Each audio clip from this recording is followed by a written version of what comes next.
Good morning friends, स्वागत है आप सभी का हमारे यूट्यूब चैनल कॉन्स्टेंस माइंड में। आज हम लोग हिंदी के कुछ महत्वपूर्ण प्रश्नों पर चर्चा करेंगे। जैसा कि आपकी यूपीएसआई की एग्ज़ाम डेट आ चुकी है, यूपीटीटी की भी एग्ज़ाम डेट आ चुकी है, एसएससी जीडी की भी एग्ज़ाम डेट आ चुकी है। अगर आप आरओ एआरओ की तैयारी करें, आप किसी भी कॉम्पिटिटिव एग्जाम की तैयारी करें जिसमें हिंदी पूछी जानी है, इन सभी परीक्षाओं की दृष्टि से ये प्रश्न महत्वपूर्ण है।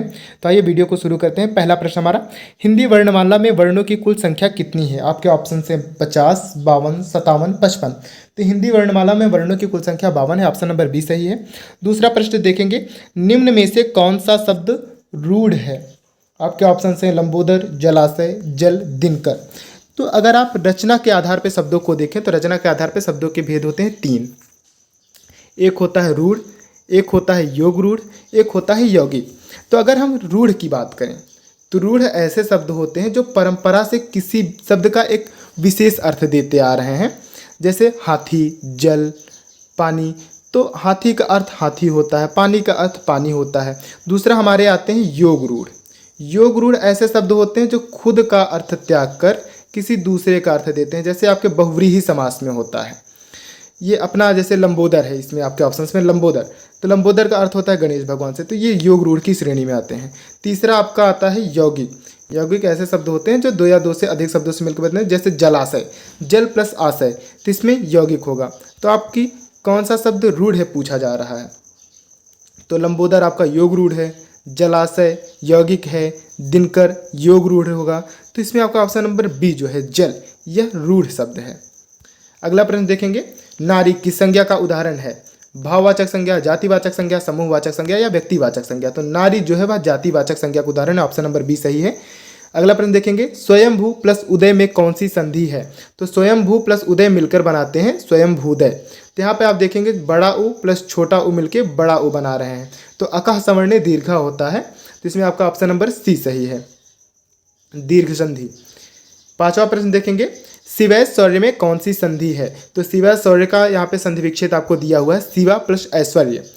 तो आपके ऑप्शन से दीर्घ संधि, गुण संधि, वृद्धि संधि या अयादि संधि। तो यहाँ आप लास्ट में देखेंगे बड़ा आ प्लस ऐ।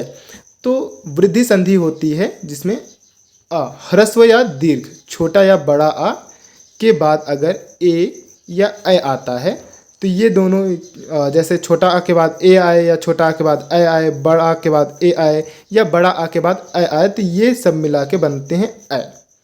और इसके बाद अगर छोटा आ बड़ा आ के बाद आपका ओ या औ आता है तो ये मिलके औ बनाते हैं। तो इसमें मात्राओं की वृद्धि होती है, वृद्धि रेश कहा जाता है। तो देखिए यहाँ पे बड़ा आ और ऐ मिलके ऐ बना रहे हैं। तो यहाँ पे आपका ऑप्शन नंबर सी वृद्धि संधि होगा। छठवां प्रश्न देखेंगे, निम्न में से कौन सा शब्द पुल्लिंग है? आपके ऑप्शन ए कस्तूरी, बी घोषणा, सी झील या डी सदन। तो इसमें सदन शब्द जो है यह पुल्लिंग है। सातवां प्रश्न देखेंगे, पंचपात्र में कौन सा समास है? कर्मधारय, बहुव्रीहि, द्विगु या तत्पुरुष। तो किसी भी शब्द में जब संख्यावाचक शब्द प्रथम आता है या किसी भी शब्द में जब पहले संख्यावाचक शब्द होता है तो वहाँ पे द्विगु समास होता है। यहाँ पे पंचपात्र, पंच जो है संख्यावाचक शब्द है। आठवां प्रश्न देखेंगे, आजकल में कौन सा समास है? अव्ययी भाव, कर्मधारय, तत्पुरुष या द्वंद्व। तो आजकल एक दूसरे के विपरीत है। जब शब्दों में द्वंद्विता होती है तो वहाँ पे द्वंद्व समास होता है। तो इसमें आपका ऑप्शन नंबर डी सही है, द्वंद्व समास। नवां प्रश्न देखेंगे, विद्युत का पर्यायवाची शब्द बताइए। आपके ऑप्शन से गगन, सौदामिनी, तुरंग या मृगांक। तो गगन आपका आकाश का होता है, तुरंग घोड़े का होता है, मृगांक चंद्रमा का होता है, सौदामिनी, सौदामिनी का अर्थ होता है बिजली। तो यह होता है विद्युत की पर्यायवाची। ऑप्शन नंबर बी सही। 10वां प्रश्न देखेंगे, निम्न में से पुत्री का पर्यायवाची शब्द नहीं है। ऑप्शन ए नंदिनी, ऑप्शन बी दुहिता, ऑप्शन सी तनुजा, ऑप्शन डी दारा।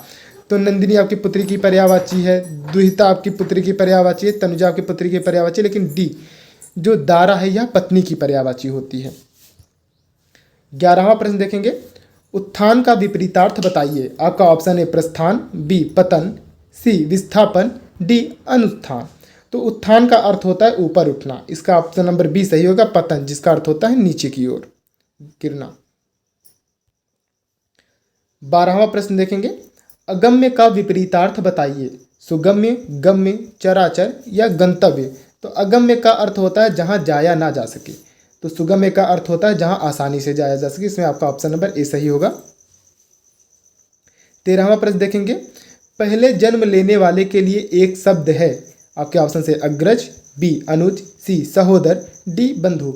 तो अग्रज, अग्रज जो होता है पहले जन्म लेने वालों को कहा जाता है, जो छोटा भाई होता है उसको अनुज कहा जाता है, और जो सगे भाई होते हैं उनको सहोदर कहा जाता है, बंधु भी भाई होते हैं। तो इसमें आपका पहले जन्म लेने वाले के लिए अग्रज, ऑप्शन नंबर ए सही है।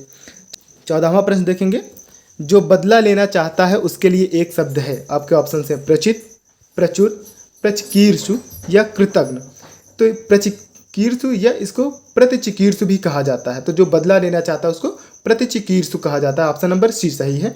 15वां प्रश्न देखेंगे, सिर से लेकर पैर तक के लिए एक शब्द क्या होगा, ऑप्शन से शिरस्त्राण, अपाद मस्तक, शिरोधार्य, मस्तकापाद। तो इसमें आपका ऑप्शन नंबर बी सही है, अपाद मस्तक जो होता है सिर से लेकर पैर तक के लिए शब्द प्रयोग होता है। तरणि शब्द का सही अर्थ का चुनाव करिए, आपके ऑप्शन हैं सूर्य, बी नौका, सी स्त्री, डी तैराक। तो तरणि जो शब्द है, तरणि, अगर अड़ा में छोटी ई की मात्रा है तब यह सूर्य की पर्यायवाची बनेगा, इसका अर्थ सूर्य से निकलेगा। और अगर आपका अड़ा में बड़ी ई की मात्रा है तरणि, तो तरणि का अर्थ होता है नौका। तो इसमें आपका तरणि छोटी ई है, तो इसमें आपका ऑप्शन नंबर ए सूर्य सही होगा। 17वां प्रश्न देखेंगे, अमात्य के लिए सही अर्थ वाले शब्द का चुनाव करें। ए नहीं मानने वाला, बी मंत्री, सी कम मात्रा, डी संतान। तो अमात्य जो होता है मंत्री का अर्थ होता है। 18वां प्रश्न, दिए गए युग्मों में सही युग्म का चुनाव करिए। ऑप्शन ए पाश, बंधन, पाश निकट, पास ताश, पाश पलाश। तो इसमें आपका ऑप्शन नंबर ए पाश बंधन, यह युग्म सही है। अगर आपने रामायण पढ़ा हो तो उसमें शायद सुंदरकांड में एक लाइन है, नाग पाश बांधे ले गए हो, तो उसमें पास वहां से स्पष्ट होता है, पास का अर्थ होता है बंधन। 19वां प्रश्न देखेंगे, निम्न में तत्सम शब्द का चयन करिए। झरना, निझर, निर्झर, निर्झरा। तो निर्झर शब्द जो है यह आपका तत्सम है, ऑप्शन नंबर सी सही है। 20वां प्रश्न देखेंगे, मिठास शब्द में किस प्रत्यय का प्रयोग हुआ है, आपके ऑप्शन से मीठा, आश, ठास या प्यास। तो ऑप्शन नंबर बी सही है, मिठास में आस प्रत्यय का प्रयोग हुआ है। 21वां प्रश्न देखेंगे, पठ धातु में इत प्रत्यय के संयोग से कौन सा शब्द बनेगा, आपके ऑप्शन ए पाठित, पाठक, पठित, पढ़ाई। तो पठ धातु में इत प्रत्यय लगाने के बाद पठित बनेगा, ऑप्शन नंबर सी सही है। 22वां प्रश्न देखेंगे, लोहे के चने चबाना मुहावरे का अर्थ है। ऑप्शन ए भूख लगना, बी कठिन संघर्ष में फंसना, सी युद्ध करना, डी चने बुनना। तो कठिन संघर्ष में फंसना, लोहे के चने चबाना। 30वां प्रश्न, कान काटना मुहावरे का अर्थ है। ऑप्शन ए शिकायत करना, बी प्रेम करना, सी अत्यधिक क्रोधित होना, डी मात देना। तो कान काटने का अर्थ होता है मात देना, ऑप्शन नंबर डी सही है। 24वां प्रश्न देखेंगे, आम के आम गुठलियों के दाम का अर्थ है। आम का दाम गुठली से लेना, दोहरा लाभ होना, गुठली की कीमत कम होना, आम का महत्व कम होना। तो आम के आम गुठलियों के दाम का अर्थ होता है दोहरा लाभ होना। मृत्युंजय ऐसे लिखा जाता है। 26वां प्रश्न देखेंगे, निम्न में से कौन सा शब्द अशुद्ध है। ऑप्शन ए यथोचित, बी वात्सल्य, सी प्रफुल्लित, डी वांछनीय। तो प्रफुल्लित नहीं प्रफुल्लित होता है, ऑप्शन नंबर सी सही है इसमें। 27वां प्रश्न, निम्न में आंसू से आंचल भीग गई वाक्य का शुद्ध रूप है। आंसुओं से आंचल भीग गया, आंसू से आंचल भीग गया, आंसुओं से आंचल भीग गई, आंसुओं से आंचलें भीग गई। तो इसमें आंसुओं से आंचल भीग गया, इसका शुद्ध रूप ऑप्शन नंबर ए सही है। 28वां प्रश्न देखेंगे, निम्न शब्द की अशुद्धि चिन्हित करें।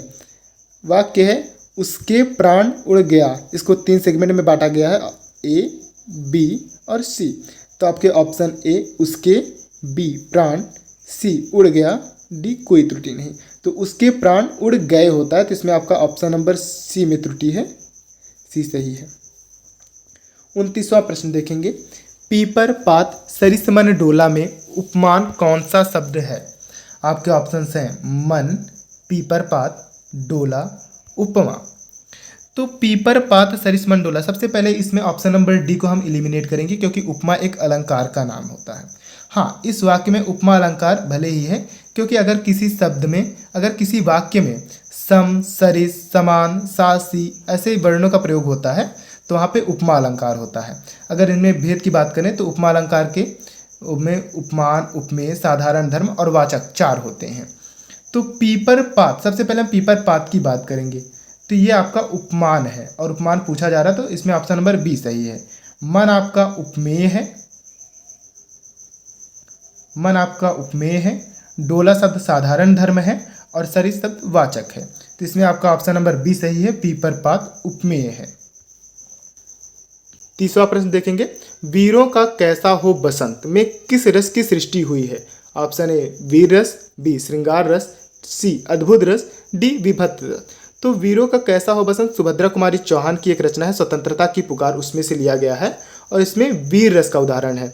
इसकी कुछ पंक्तियां जैसे गल बाहें हो या हो कृपाण, चल चितवन हो या धनुष बाण, हो रस विलास या दलित त्राण, अब यही समस्या दुरंत, वीरों का कैसा हो बसंत। तो ऐसे इसमें कई पंक्तियां हैं जिनमें वीर रस के उदाहरण हैं। नेक्स्ट क्वेश्चन देखेंगे, कुकुरमुत्ता किस कवि की कविता है? तो कुकुरमुत्ता जो है वह सूर्यकांत त्रिपाठी निराला की रचना है। ऑप्शन नंबर ए सही है। 32 नंबर प्रश्न देखेंगे, निम्न में कौन सा मात्रिक छंद है? निम्न में कौन सा मात्रिक छंद है?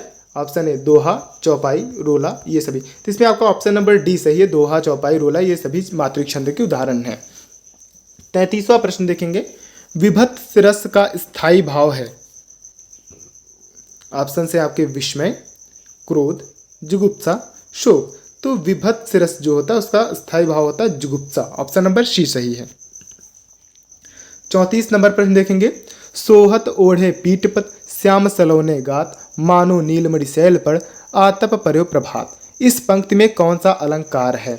उपमा, उत्प्रेक्षा, पुनरुक्ति या रूपक। तो अगर किसी भी पंक्ति, किसी भी लाइन में जनु जानो या मनु मानो शब्द का प्रयोग हुआ है तो वहाँ पे निश्चित तौर पे उत्प्रेक्षा अलंकार होता है। तो इसमें देखिए मानो शब्द आया है, सोहत ओढ़े पीतपत श्याम सलोने गात, मानो नीलमणि शैल पर आतप पर्यो प्रभात। इसमें आपका उत्प्रेक्षा अलंकार ऑप्शन नंबर बी सही है।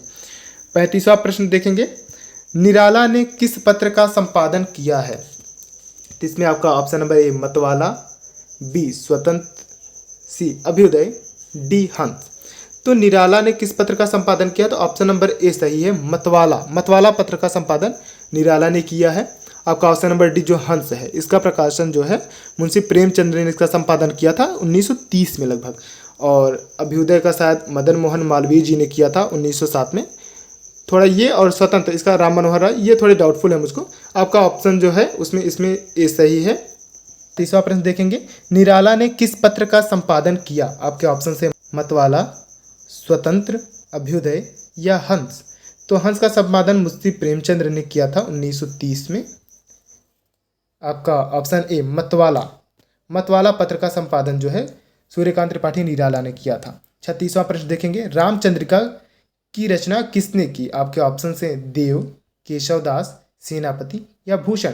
तो रामचंद्रिका की रचना केशवदास ने किया है। 37वां प्रश्न देखेंगे, कीर्ति पताका किसकी रचना है? आपके ऑप्शन से विद्यापति, चैतन्य, सूरदास या तुलसीदास। तो कीर्ति पताका विद्यापति की रचना है।